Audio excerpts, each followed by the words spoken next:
Kiai Haji Ahmad Rukyat Mbah Rukyat Kendala Kaliwungu. Beliau adalah sosok ulama Kaliwungu yang sangat tawaduk dan zuhud. Walaupun beliau hidup sederhana, namun beliau dikenal masyarakat sebagai kiai yang loman, dermawan. Pada tahun 1932, beliau diamanahi mengasuh pondok pesantren Apik Kauman, Kaliwungu, karena pondok pesantren tersebut ditinggal wafat oleh pengasuhnya yang masih merupakan paman beliau, yaitu Kiai Haji Irfan bin Musa. Pada masa kepemimpinan beliau inilah, pondok pesantren Apik bertambah pesat dan maju, karena pada saat itu merupakan masa-masa perjuangan bangsa Indonesia melawan penjajah di mana rumah pendiri pondok dijadikan sebagai posko palang merah serta karena semakin bertambahnya santri yang mondok di pondok pesantren Apik Kaliwungu. Di antara ribuan santri Kiai Haji Ahmad Rukyat yang menjadi ulama tokoh masyarakat adalah Kiai Haji Abuya Dimyati, Mbah Dim, Pandeglang, Banten.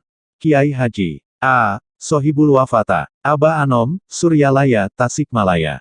Kiai Haji Asror Ridwan, Mbah Asror, Kaliwungu, Kendala. Kiai Haji Dimyati Rois, Mbah Dim, Kaliwungu, Kendala.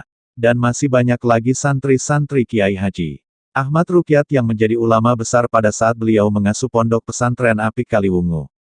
Pada masa kepemimpinan Kiai Haji Ahmad Rukyat inilah nama pondok pesantren Salafi Al-Kaumani berubah menjadi Asrama Pelajar Islam Kauman, Apik Kaliwungu. Perubahan nama tersebut didasarkan pada situasi saat itu di mana pergolakan politik negara dengan munculnya organisasi-organisasi massa seperti Masyumi, Nahdlatul Ulama dan organisasi kepemudaan lain. Setelah wafatnya Kiai Haji Ahmad Rukyat, 1968, pondok pesantren yang semula dalam pengajarannya hanya menggunakan metode sorogan dan bandongan, ditambah dengan metode klasikal. Beliau juga pernah menjadi salah satu mursyid tarikah di wilayah Kabupaten Kendala. Karomah Kiai Haji Ahmad Rukyat Mbah Rukyat. Beliau pernah dikunjungi Nabi Khidir As dan konon katanya, salah satu guru beliau adalah Nabiullah Khidir As. Ada juga cerita yang sumbernya dari santri beliau, bahwa suatu ketika si santri secara tidak sengaja melihat beliau memasak air dengan memakai daun kelapa, red belarak, yang masih basah tanpa percikan api sedikit pun. Maka, tidak mengherankan bila banyak masyarakat yang mengatakan bahwa beliau termasuk salah satu waliullah. Masih banyak lagi cerita-cerita tentang karomah beliau yang lain, Allahu a'lam.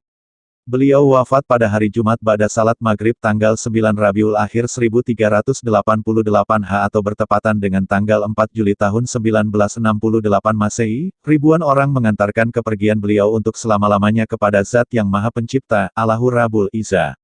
Beliau dimakamkan di Jabal Nur, Desa Protomulyo, bersama sahabat-sahabat beliau sesama waliullah, seperti Wali Musyafa, Wali Mustafadal.